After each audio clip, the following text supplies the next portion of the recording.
안녕하세요. 어떤 일로 연락 주셨을까요?에 대한 변협 등록 가사법 형사법 전문 변호사 지재훈 변호사입니다.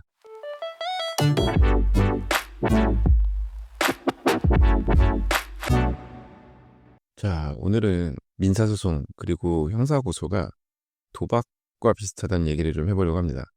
편의상 그냥 소송으로 칭하긴 하겠지만 형사고소까지도 포함하는 그런 개념으로 생각을 하고 이야기를 들어주시면 되겠습니다. 저는 지금까지 변호사 일을 하면서 많은 분들을 만났습니다. 이제 그 과정에서 소송 자체에 삶이 잠식되어 버린 분들을 꽤 만났어요. 처음에는 억울한 마음을 풀기 위해서 시작을 했는데 어느 순간부터 소송이 그분들의 삶 전체가 되어버린 거예요. 이제 뭐 직장도 이제 거의 내팽겨치다시피 하고 인간관계도 다 끊어지고 오로지 재판 기회가 준비 서면 제출일만 바라보면서 그렇게 살아가는 분들이 계세요. 그걸 보면서 좀 안타까웠습니다. 처음부터 이분들이 그냥 소송이라는 걸 몰랐으면 이렇게까지 되진 않으셨을 텐데 이런 생각을 했죠. 그래서 제가 어지간하면 소송이라는 것을 하지 말라고 말립니다. 이제 돈을 받아야 되는 그런 소송. 상대방이 정말 뻔뻔하게 돈을 안 줘요.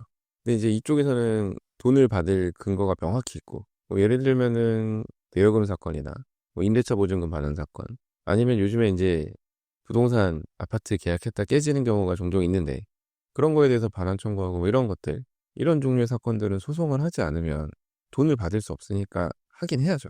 뭐 내용 증명 가지고 끝나는 경우는 많지 않으니까요. 그러니까 상대방이 돈을 줘야 되는데 안 줬다 하면 소송을 할 수밖에 없는데 이제 이런 종류의 소송이 아닌 이상은 특히 뭐 상대방이 괘씸해가지고 뭐든 해보고 싶다 이런 식으로 찾아오시는 분들에게는 제가 가급적 소송을 하지 말라고 말리는 편입니다. 그리고 소송을 한다고 해도 딱히 좋은 결과가 나올 것 같지도 않고요. 아무튼 그냥 막연하게 소송을 제기하게 되면 정말 잘못하면 소송에 중독이 되어버립니다. 이게 결국 소송의 본질적인 구조가 도박과 좀 비슷한 부분이 있어서 그렇거든요. 그래서 오늘은 좀 이 얘기를 해보려고 합니다. 자, 먼저 형법 제246조에서 규정하고 있는 도박죄의 도박에 대해서 한번 얘기를 해보려고 합니다. 판례는 이렇게 얘기하고 있어요. 형법 제246조에서 도박죄를 처벌하는 이유는 정당한 근로에 의하지 아니한 재물의 취득을 처벌함으로써 경제에 관한 건전한 도덕 법칙을 보호하는 데 있다. 자, 그리고 이 다음이 중요합니다. 그리고 도박은 재물을 걸고 우연에 의하여 재물의 득실을 결정하는 것을 의미하는 바, 여기서 우연이란 주관적으로 당사자에 있어서 확실히 예견 또는 자유로이 지배할 수 없는 사실에 관하여 승패를 결정하는 것을 말하고 객관적으로 불확실할 것을 요구하지 아니한다. 따라서 당사자의 능력이 승패의 결과에 영향을 미친다고 하더라도 다소라도 우연성의 사정에 의하여 영향을 받게 되는 때는 도박죄가 성립할 수 있다. 그러니까 이제 이 판례는 골프하면서 도박한 경우에 그것도 도박이라고 본 판례입니다. 아마도 이제 피고인들은 이런 주장을 했겠죠. 골프는 실력대로 하는 건데 이게 무슨 도박이냐 이런 주장을 했을 텐데 판례가 당사자의 능력이 승패의 결과에 영향을 미친다고 하더라도 다소라도 우연성의 사정에 의하여 영향을 받게 되는 때는 도박죄가 성립할 수 있다고 봤죠. 이제 우리가 이런 얘기가 많이 하잖아요. 운도 실력이라고. 특히 골프는 더 그런 것 같은데 아무튼 판례는 도박 그리고 도박죄에 대해서 이렇게 정의를 하고 있습니다. 그러니까 판례 문구를 다시 좀 쉽게 설명해 보면 불확실한 결과에 자원을 투입해서 그리고 그 결과가 나의 기술이나 노력만으로는 완전히 통제되지 않는 상황 뭐 이런 거를 도박의 본질로 보고 있는 것 같아요. 이 내용에 비추어 보면 민사소송도 비슷해요. 자, 한번 생각해 보세요. 여러분이 민사소송을 제기한다는 것은 불확실한 결과에 돈과 시간과 감정과 에너지를 투입을 하는 겁니다. 그리고 이제 그 결과는 내가 얼마나 열심히 준비하느냐만으로는 결정되지 않아요. 담당 재판부가 누군지, 그리고 상대방이 어떤 변호사를 선임해서 어떻게 대응하는지, 그리고 상대방이 과연 어디까지 증거를 가지고 있는지, 이 모든 변수가 결과에 영향을 줍니다. 근데 제가 이제 이런 얘기를 한 적도 있어요. 이미 소송을 제기하기 전에 사건의 결론이 나 있다. 이미 지나간 사실관계는 돌릴 수가 없으니까 그걸 좀 생각을 해야 된다. 이게 정말 뻔한 사건 같은 경우는 제가 그렇게 말씀을 드려요. 그리고 사실 대부분의 사건이 좀 뻔한 사건들이 많고요. 이제 그래서 그런 사건들 같은 경우는 굳이 소송을 하지 마시라. 혹은 소송을 당한 경우에는 좋게 좋게 해결을 하시라라고 제가 말씀을 드리는데 근데 이제 좀 애매한 사건들이 있죠. 그리고 재판부의 판단을 필요로 하는 사건들이 있고 재판부의 판단을 받아보고자 하시는 분들도 계시죠. 이제 이런 경우에는 앞에서 말씀드렸던 여러 가지 불확실한 요소들이 소송에 들어오게 됩니다. 그러니까 먼저 다 떠나서 뭐 법이고 판례고 이런 걸 다 떠나서 상대방이 어떻게 행동할지가 상당히 불확실합니다. 소송은 혼자 하는 게임이 아니에요. 상대방이 어떤 반박을 할지, 어떤 증거를 제출하고 어떤 주장을 할지 이거는 예측을 할 수가 없어요. 그러니까 상대방이 어떤 변호사를 어떻게 만나 가지고 어떤 주장을 하는지에 대해서 그거는 통제가 불가능한 영역이고 쉽게 예측도 하기 어렵습니다. 상대방이 변호사를 선임하기 이전에 소송 서류를 제대로 받아볼지조차도 불확실한 경우가 있어요. 제가 상담하면서 이런저런 사정 얘기를 듣고 "아 근데 이거 피고가 송달을 제대로 안 받을 수도 있겠는데요." 이런 말씀을 드리면 펄쩍 뛰시는 분들이 계세요. "아 그럴 리가 없다. 이 사람도 지금 제대로 싸울 거다." 근데 이제 막상 소송 제기하면 이제 상대방이 소장 부분 송달받지 않고 막 이리저리 도망 다니죠. 그러면 이제 소송을 제기하신 분은 상당히 답답해하십니다. "아니 이걸 왜 안 받죠?"라고 하시는데 상대방이 굳이 나서 가지고 본인에게 유리하지도 않은 절차를 수월하게 진행시키려고 하지 않겠죠.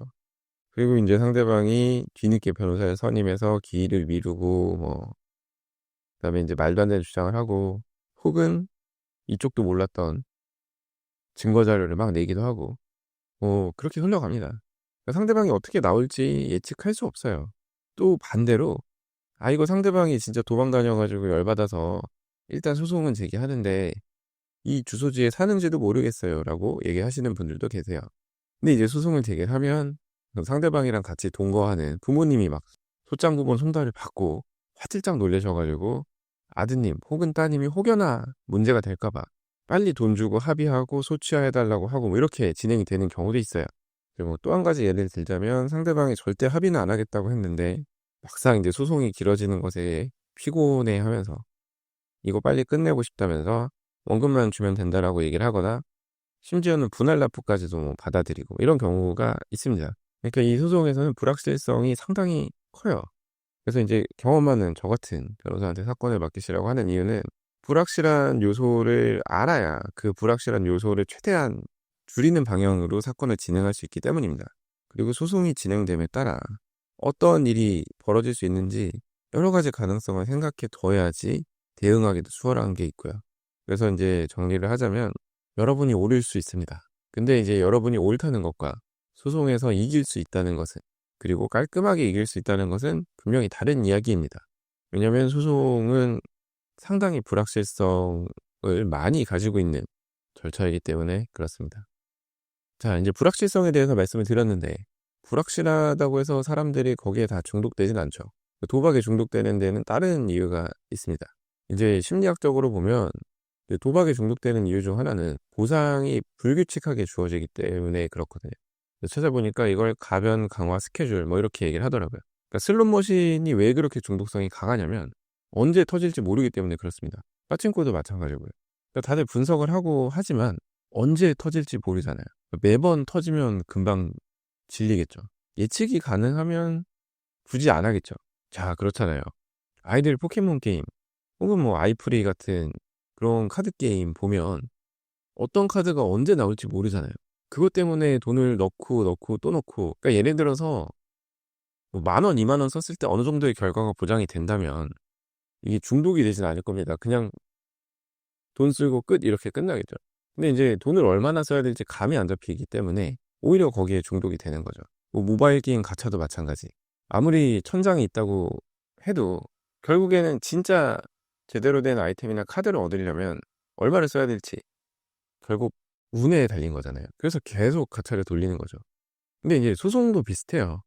이 소송 과정에서도 크고 작은 결정이 나오고 절차가 막 진행이 되면서 이게 사람을 중독시킵니다. 이 소장을 내고 상대방이 이제 답변서를 내는데 답변서가 언제 제출이 될지 모르죠. 매일같이 나의 사건 검색 들어가서 새로 고침하다 갑자기 딱 상대방이 답변서를 내는 걸 보고 거기서 도파민이 확 올라온다고 얘기하시는 분들이 계세요. 사실 답변서 제출 이전에 상대방이 소장을 도대체 언제 송달받는지조차도 사실은 불확실하죠. 법원이 언제 상대방에게 소장을 보낼지도 모르죠. 그리고 이 소장을 과연 상대방이 제대로 받아볼지 아니면은 본인이 받아볼지 다른 사람이 받아볼지. 왜냐면 이 나의 사건 검색에서 조회해보면 소장 부분을 누가 송달을 받았는지, 본인인지 동거인인지 다 뜨거든요. 예를 들어서 상대방이 돈을 떼먹어서 소장을 제출하고 상대방에게 소장이 송달이 됐는데 소장 부분을 송달받은 사람이 동거인 괄호치고 장모 이렇게 되어 있으면 그 상황이 상상이 가면서 통쾌해 하시는 분들이 계세요. 단순히 돈 빌린 것도 그런데 예를 들어서 뭐 게임에서 다투거나 뭐 이런 일이 발생을 해가지고 소장을 날렸는데 그 소장을 받아본 게 집에서 애를 봐주시던 장모님 혹은 장인어른이다라고 하면 그 상황 자체에서 이미 도파민이 터질 수 있죠.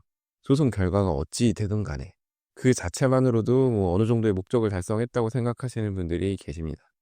근데 이제 이런 거에 재미를 느끼고 흥미를 느끼면서부터 소송에 중독이 되는 건데요.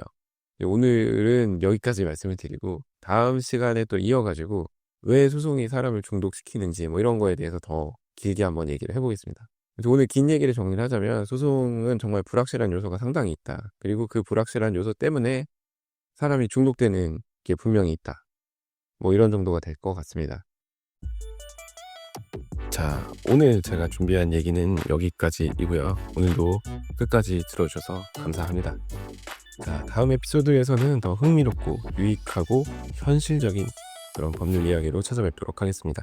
이상 대한변협등록 가사법 형사법 전문 변호사 지세훈 변호사였습니다. 감사합니다.